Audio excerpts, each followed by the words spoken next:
Hey there, this is Kathy from Applique Corner, and today we're going to be stitching an in the hoop quilted applique letter.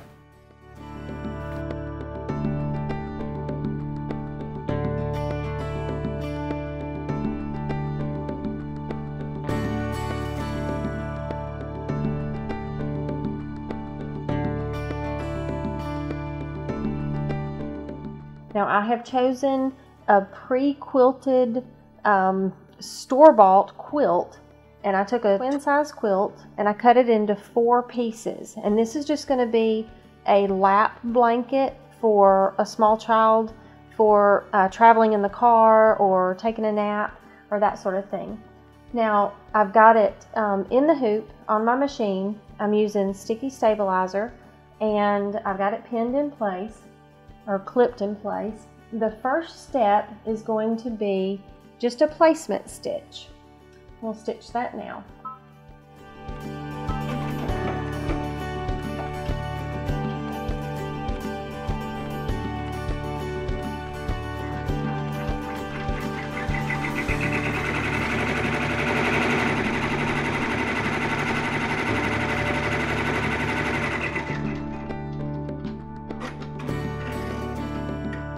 Okay, the first step has sewn. It has sewn down. I chose a 6-inch letter C for Claire, and this gives you the option, the next step gives you the option to add quilted batting or not, and I'm choosing to add it. You can either add quilted batting from Floriani or a fabric store or a piece of felt or even a piece of flannel, or you can choose this to skip this step entirely. I'm just going to lay the quilted batting on top of the letter, and then I'm going to stitch it into place.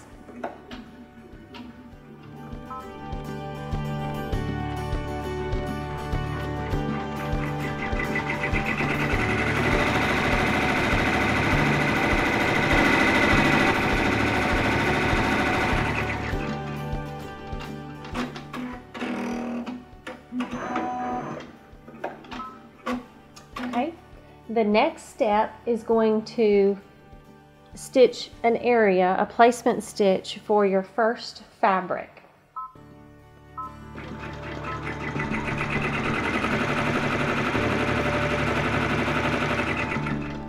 Okay, what you want to do, it has stitched the placement stitch for your first fabric, and you can now lay the first fabric into place, and you'll stitch the next step. We'll tack it into place.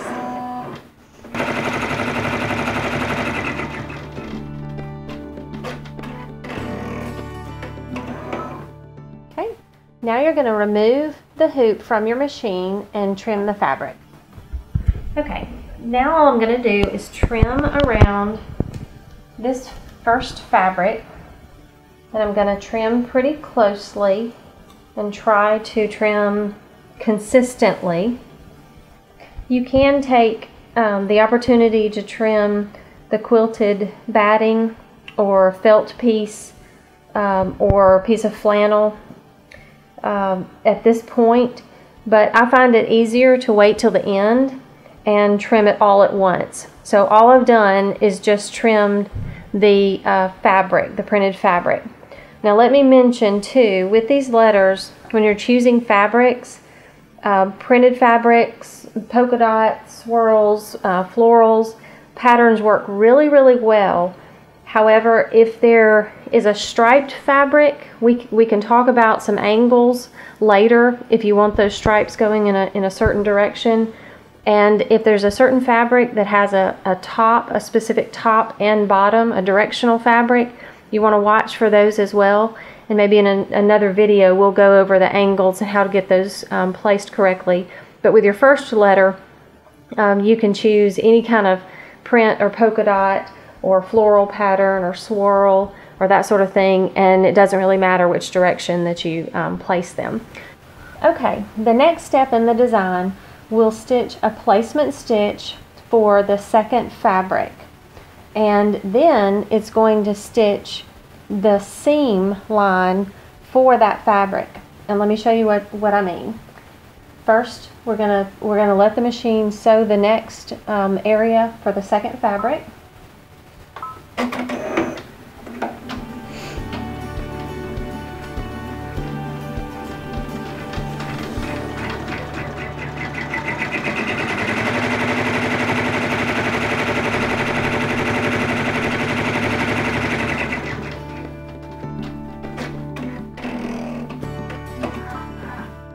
Okay, this is showing you the area of which you're going to lay your fabric.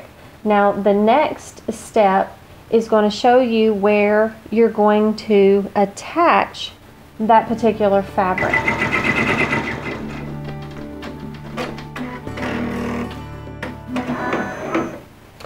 Okay, now I'm going to remove the hoop once again from the machine, and we'll discuss how to attach the second fabric.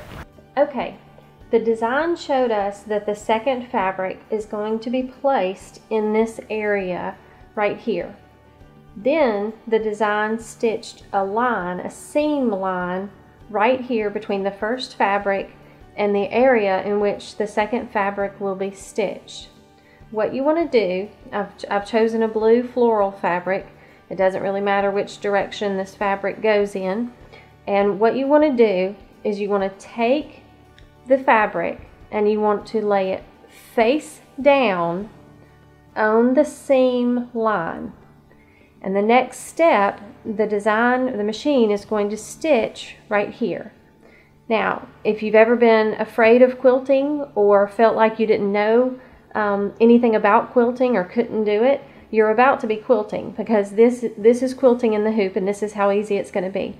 But what you want to do, you want to make sure, you want to do a little test, and you want to flip this fabric over to see that when it is flipped over, that it's going to cover that placement line right here. And this is well within, we've got a large enough piece of fabric. So I'm going to lay it right there and then take it back to the machine and stitch the seam line. Okay. Now I'm going to turn the machine on and allow the machine to stitch the second fabric to the first fabric.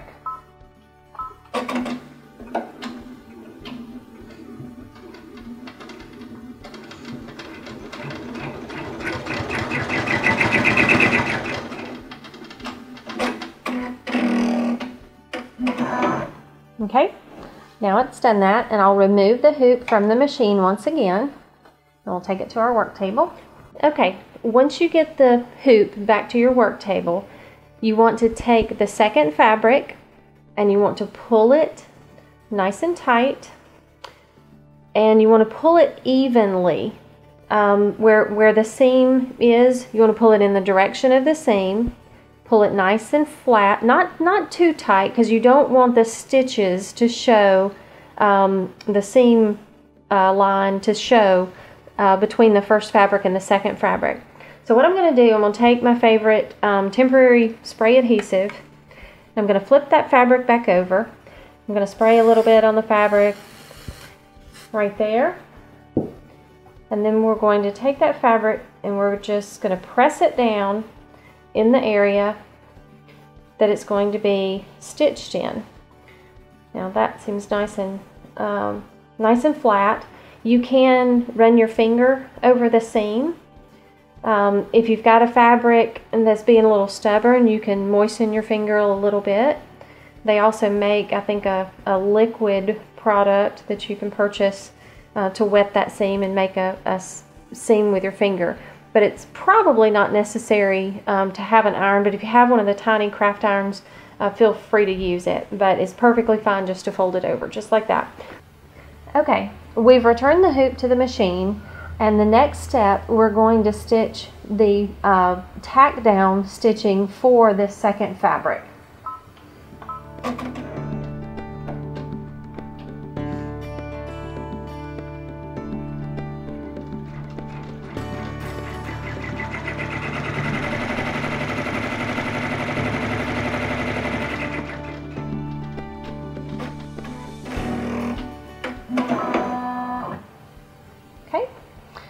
Now that has stitched the tack down stitching, we want to remove the hoop once again and trim our fabric. Okay, all I'm going to do at this point is trim the fabric, trim it closely. Obviously you're not going to trim, you're going to leave that seam from the first fabric to the second fabric. We're just going to be trimming the sides and then the area in which the third fabric will be sewn. Now I'm using a yellow thread today, so you can see it just a little bit. I would probably choose to use all white. It's not necessary to change colors. I like the final stitch to be a bright color and to stand out. But here I'm using some yellow thread so you can see it. I want to try to trim consistently so there aren't too many jagged edges, and you want it evenly. But this is a slightly, the design finished is a slightly frayed finished. It is going to have the blanket stitch all the way around it to hold it into place, but it's not going to have a satin stitch on top of it, not this particular design. So there we go, we've got that one trimmed, and we're going to take it back to the machine, and then we're going to get ready to sew the third fabric. Okay, the next step is going to sew a placement line for the third fabric.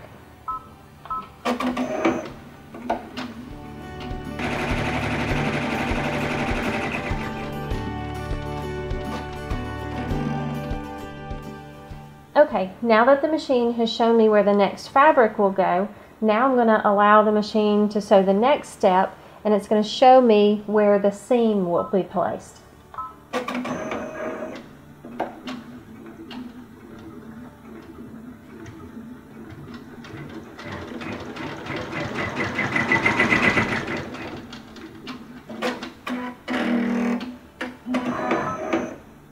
Okay, I'll take the hoop to my work table and place the third fabric. Okay, just a reminder, this is the third fabric, this is where it will be placed, but what we're going to do is we're going to take it and lay it face down on the second fabric. And you can take the edge of your fabric and place it right there.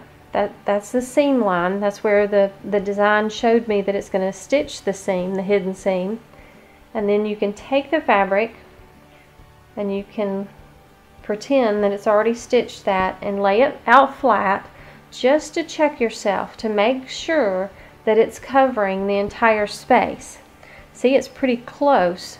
It comes all the way down to here, and if it were, you know, any closer, you would want to adjust your fabric accordingly. So we're fine here. I will fold the fabric back. We'll leave it right there face down. We'll take the hoop to the machine and stitch the seam. Okay, I've returned the hoop to the machine once again. I'm going to start the machine and let the design stitch the seam.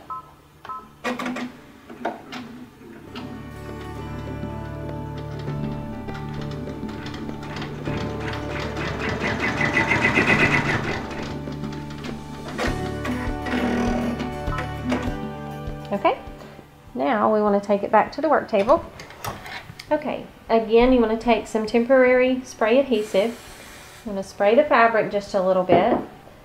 Then you want to take the fabric and in the same direction of the seam, you want to pull the fabric and then just press it down. Get that seam a good press with your fingers.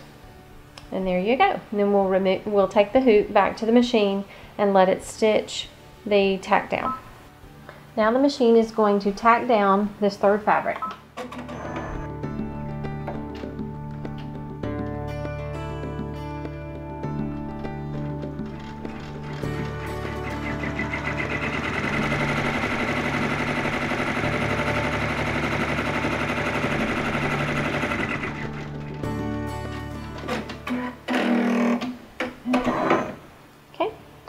Now we want to trim this fabric.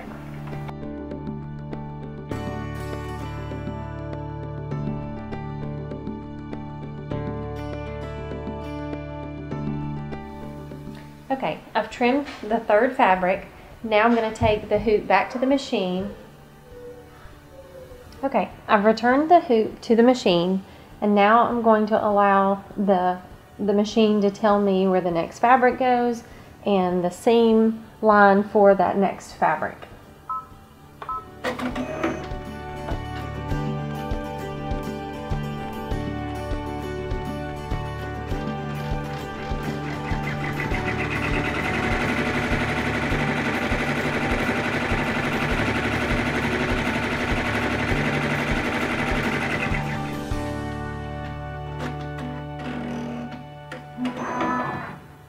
Okay, it has stitched the area, the placement line for the next fabric. Now I'm going to allow the machine to show me where the seam will be sewn.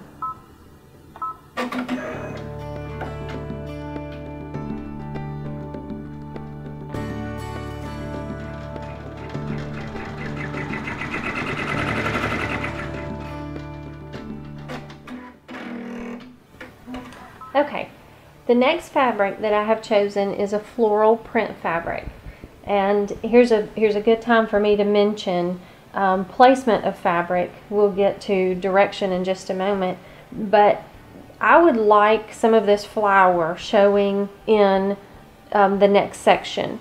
So what I'm going to do is I'm going to lay the fabric right here, and then I'm going to try to find where the seam will go, and I'll fold that fabric back and try to get it pretty close to where the seam is so that some of that flower will be showing. I just want some of it.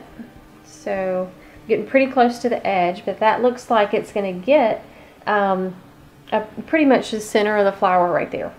So I'm holding with my fingers about where the seam is. Now I'm a little bit off right here, so I know that I need to scoot the fabric over just a little bit, okay? And then it will stitch that right into place and fold over all nice and neat.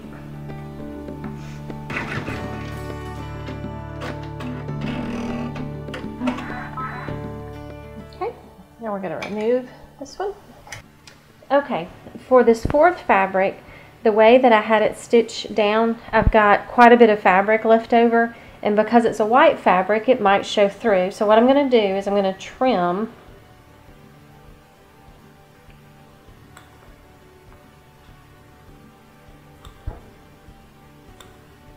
okay. Then I will take, and it was sticking just a little bit because I've already sprayed it with spray adhesive. So I'm going to take the fabric, I'm going to lay it over and lay it right into place.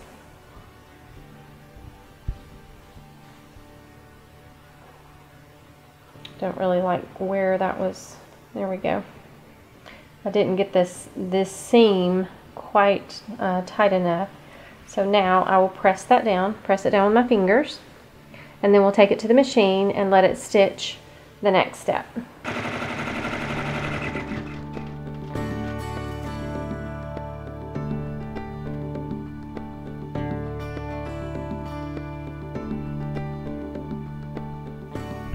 Now we'll take the hoop back to the machine and we'll work on getting that fifth fabric and final fabric done.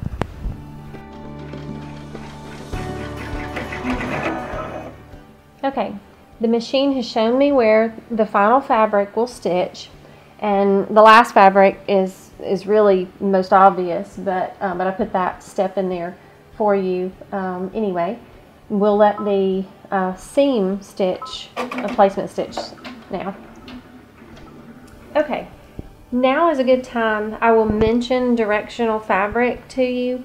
This particular piece, to me personally, it doesn't matter which direction that I place this fabric, but sometimes it will. If you want to use a stripe or a fabric that has a specific top and bottom, I'll go ahead and mention it now. Maybe in a different video we can go more in depth, but it really has to do with your angles.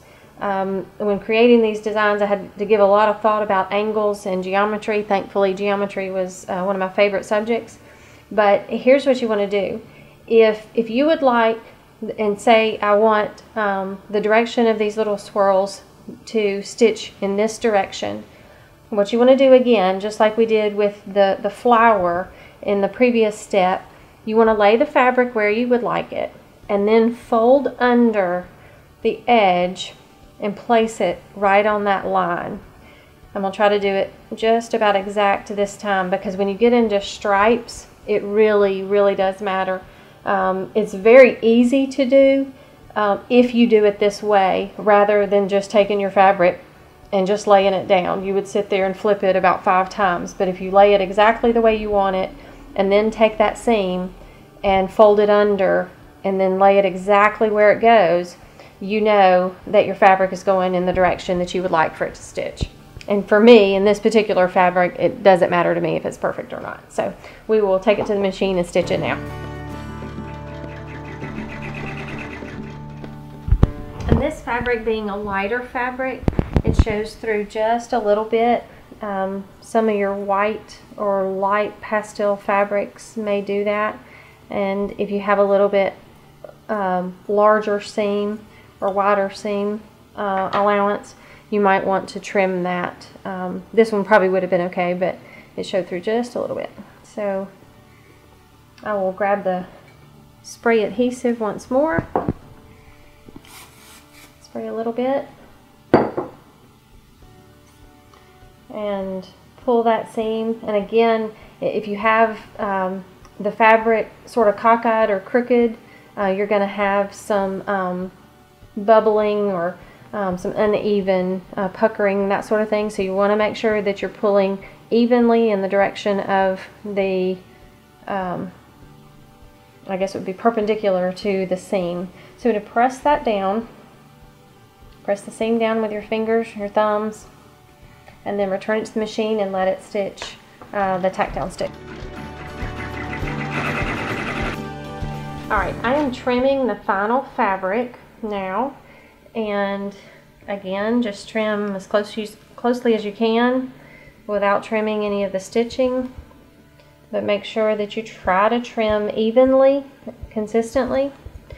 And then now is the time, if you have chosen to use a batting or felt piece or some flannel behind your fabric, as I have done, you do want to trim that now.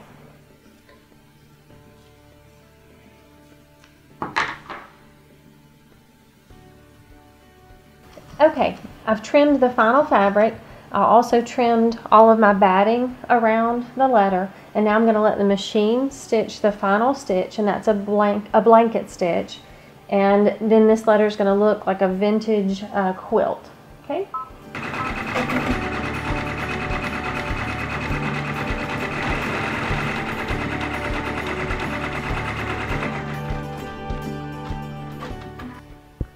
Okay, we've completed the C now, and you can see how beautiful the blanket stitch makes the letter stand out. It looks like a vintage quilt done by hand. And again, let's revisit. All I did was buy a twin size quilt from a store. I think I paid about $20 for it, and I would get 4 lap size or nap size or baby quilts. You can make any of those out of a twin size, and I just cut it into 4ths, squared it up on my rotary cutting mat, and I made my binding out of some coordinating fabric. You could make your own or buy some binding, or however you would like to finish off the edges, and just chose 5 of my favorite fabrics, and you can see how easy quilting in the hoop really is. So if you've ever been interested or excited or even nervous about trying to quilt in the hoop, now's your chance. It's super easy, and you can also finish this off with a monogram. You can stitch an embroidered name under or on top of this letter if you would like, and use one of the Applique Corner fonts. I think we have about 300 fonts now for you to choose from, but I'm going to leave this little blanket just like it is, and we're also going to make a boy version in the future for her little brother. So hope you enjoyed this video and giving quilting in the hoop a try. Good day.